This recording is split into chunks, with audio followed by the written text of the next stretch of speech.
Oke. Baik. Kita lanjutkan di pertanyaan selanjutnya. Mohon penjelasan, Yesus manusia yang naturnya berdosa, memiliki dosa turunan. Bagaimana bisa menebus manusia yang berdosa? Mengapa saudara menganggap bahwa Yesus itu memiliki dosa turunan? Tidak. Memang kalau Yesus itu ada dosa termasuk dosa asal, maka dia tidak bisa menjadi penebus dosa. Bagaimana dia mau menebus sedangkan dia sendiri berdosa? Kalau Yesus memang punya dosa satu saja, dia tidak layak diselamatkan, tidak layak jadi juru selamat, bahkan dia sendiri akan binasa. Karena upah dosa ialah maut. Bukan upah dosa-dosa ialah maut, upah dosa itu tunggal. Berarti satu dosa saja sudah cukup untuk membawa pada maut. Ya. Jadi kalau Yesus berdosa satu saja, dia tidak layak jadi juru selamat, bahkan dia pasti masuk neraka. Jadi Yesus itu harus tidak berdosa. Tapi bagaimana waktu Yesus jadi manusia, dia bagaimana caranya supaya dia tidak berdosa? Karena dia turunan orang berdosa. Turunan orang berdosa itu harus atau pasti berdosa. Sama seperti monyet. Kalau monyet itu beranak ya pasti monyet.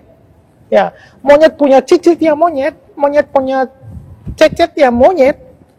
Berapa generasi semua monyet? Nah kita nih di atas ini kan orang berdosa. Adam sudah orang berdosa. Kita semua ini dari Adam. Maka kita semua otomatis jadi orang berdosa. Kalau Yesus lahir dari manusia, apakah dia juga mewarisi sifat dosa ini? Tidak. Ada dua hal yang menyebabkan itu. Pertama, kalau dia Yesus itu lahir normal sebagai hasil perkawinan antara laki-laki dan perempuan, maka dia memang normal dan pasti ada dosa. Tapi kita bisa lihat itulah sebabnya kenapa Yesus perlu lahir dari perawan. Kalau Yesus lahir dari Yusuf dan Maria, hasil perkawinan Yusuf dan Maria, dia betul-betul hanya manusia. Dia hanya manusia dan karenanya ya dia pasti berdosa dan tidak layak jadi juru selamat. Tapi dengan dia lahir dari seorang perawan, maka dia manusia. Tapi karena dia bukan anak dari seorang laki-laki, maka dia tetap adalah anak Allah. Ya, sehingga dia Allah dan juga dia manusia. Dia Allah dan manusia ini penting. Karena dengan manusia, dia sebagai manusia dia bisa mati.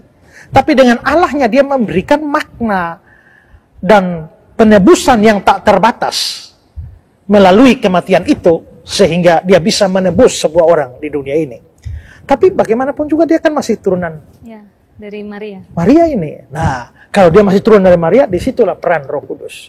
Dikandung dari Roh Kudus. Jadi, Roh Kudus itu menguduskan janin Yesus dari dalam rahim. Sejak dari dalam rahim. Sehingga sekalipun masih bisa ada polusi dari Maria, tapi dia tetap dijaga oleh Roh Kudus dari polusi dosa. Sehingga dia lahir sebagai anak yang suci sempurna. Dia tidak pernah mengenal dosa. Tidak punya sifat dosa. Tidak punya perbuatan dosa, dan akhirnya dengan itu dia memenuhi syarat untuk menjadi juru selamat, dan di atas kayu saliblah dia membayar seluruh hutang dosa kita, dan karenanya kita diselamatkan. Kita mesti bersyukur bahwa Yesus kita tidak berdosa. Seandainya dia berdosa, tidak ada juru selamat. Kalau tidak ada juru selamat, saudara tidak mungkin selamat. Saya juga tidak mungkin selamat. Satu dosa saja Yesus buat, kita semua masuk neraka.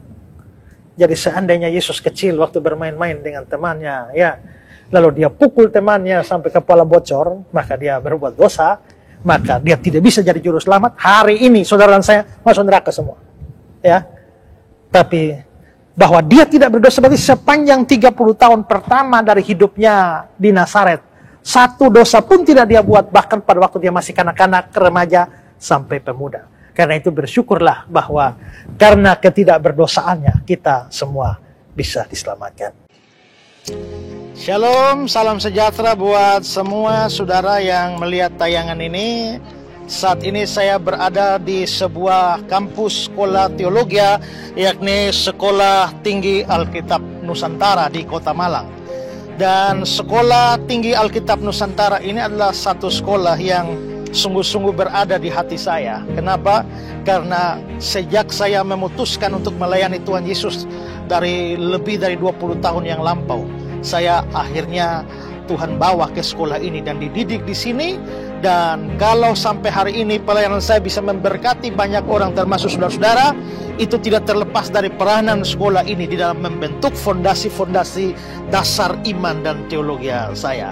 Dan saya juga sudah menyelesaikan sekolah dari tempat ini, dan ini adalah satu sekolah yang sangat baik karena di sini ada penekanan yang seimbang antara pengajaran Alkitab dan juga pembentukan karakter rohani dan juga melengkapi di dalam pekerjaan pelayanan. Nah, karena itu saudara-saudara, saya juga pada saat ini saya juga menjadi salah seorang pengajar part-time di sekolah ini yang sangat menekankan mutu pendidikan teologi dengan sangat ketat.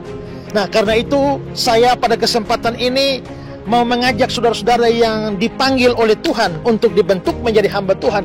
Saudara tentu punya banyak alternatif, tapi kalau saya boleh memberikan rekomendasi, saya merekomendasikan sekolah yang sangat baik ini, Sekolah Tinggi Alkitab Nusantara, tempat di mana saya berada, diajar dan juga mengajar. Karena itu, marilah kalau saudara digerakkan oleh Tuhan, saudara bisa mengontak, ada nomor-nomor kontak yang ada di bawah ini.